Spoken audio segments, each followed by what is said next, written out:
দেখতে দেখতে বিয়ের বাসায় এসে পৌঁছে গেছি। আর বিয়ের বাসায় এসে কি আর বসে থাকা যায়? কারণ দুপুর বেলা হয়ে গেছে। সকালে আসার কথা ছিল, আমরা দুপুরে এসেছি। তো সবার আগে খাওয়া দাওয়াটাই সেরে নিতে হবে। হ্যালো ভিওয়ান, আসসালামু আলাইকুম, welcome to my page Runa's daily life.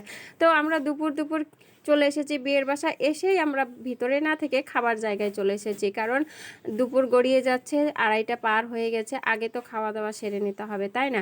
যদি পেটটা ভরে থাকে তো সব কিছুই ভালো লাগে, আর পেট যদি ফাঁকা থাকে কোনো কিছুই ভালো লাগে না, মাথাটাও অন্যরকম হয়ে থাকে। তার জন্য আমরা টেবিলে বসে গেছি, আর আমাদের টেবিলে এখনও সবাই এসে পরিপূর্ণ হয়নি, সেই জন্য আমরা একটু বসে আছি। মুহূর্তের মধ্যেই সবাই চলে এসেছে, আমরা সবাই মিলে খেতে বসে গেছি। আসলে পরিবেশটা খুব মজার ছিল, কারণ আমরা নিজে নিজে উঠিয়ে খাচ্ছিলাম, আর রোস্টটা আমি সবাইকে উঠিয়ে দিচ্ছিলাম। কেন জানি না, আমার এগুলা করতে খুব ভালো লাগে। আমি যেখানেই যাই একটু সবাইকে পরিবেশন করি, কারণ পরিবেশন করতে আমার খুব ভালো লাগে। তার জন্য আমি সবাইকে একটু উঠিয়ে উঠিয়ে দিচ্ছিলাম, তারপরে আমি নিজে খেতে বসেছিলাম।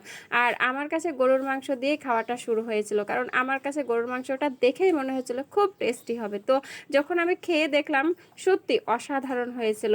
যে রান্না করেছে আমি বলতে পারবো না সেই রাঁধুনি কোথাকার, তবে তার হাতের রান্নাটা অসাধারণ। তার হাতে জাদু আছে বলতে হবে। তো আমি পুরো খাওয়াটা গরুর মাংস দিয়েই খেয়েছিলাম। রোস্ট আমি খেতে খুব পছন্দ করি, কিন্তু আজকে কেন জানি না আমি রোস্টটা খাইনি, গরুর মাংসটাই খেয়েছি। তো আমার মতো কে কে গরুর মাংস পছন্দ করেন অবশ্যই কমেন্টে জানাবেন। আর আমার খাওয়া শেষ হয়ে যাওয়ার পরেও আমার প্লেটে মাংস আছে, কারণ আমাকে ভাইয়া এক্সট্রাভাবে দিয়ে গেছে, আমি খুব পছন্দ করেছি তাই। তো সব খাওয়া হয়ে গেছে। খাওয়ার শেষে মিষ্টি খাওয়া নাকি সুন্নত, আর মিষ্টি খেলে হজমও হয়ে যায়। তো আমি খাবার শেষে মিষ্টি নিয়ে বসে গেছি। আর মিষ্টি বলতে দই, দই আমার খুব পছন্দের খাবার।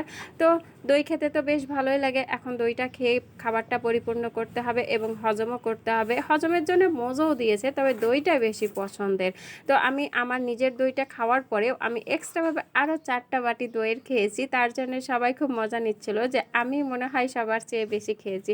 আর আমাদের পুরো টেবিলটা একেবারে পরিষ্কার ছিল, কারণ সবাই চেটে পুটে খেয়েছে, একেবারে যাকে বলে কবজি ডুবিয়ে খাওয়া। তো আমরা ঠিক সেভাবেই খেয়েছি। তো আজকের ভিডিওটি যদি আপনাদের ভালো লাগে অবশ্যই লাইক কমেন্ট শেয়ার করবেন, আর ফলো দিয়ে পাশে থাকবেন। দেখা হবে আবার অন্য কোনো ভিডিওতে। ততক্ষণ পর্যন্ত সবাই সুস্থ থাকেন, ভালো থাকেন, আল্লাহ হাফেজ।